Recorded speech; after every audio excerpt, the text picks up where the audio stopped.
All right, day one of the Inktober drawing challenge. The prompt is Gargoyle.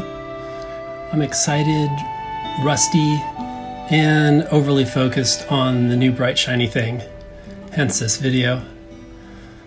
My first blue lines are sketchy and hairy, but they allow me to start seeing into the picture and develop ideas that I can add in as I clean it up with black line. I make mistakes, but the time limit boosts my energy and helps me focus on what's important. This is an old cathedral in a forest, tangled with roots. It was probably built by a secretive order of bunny druids. What I like about Inktober is that it really helps me push my skills and develop ideas in my personal projects. I drew this in about an hour, and there you go.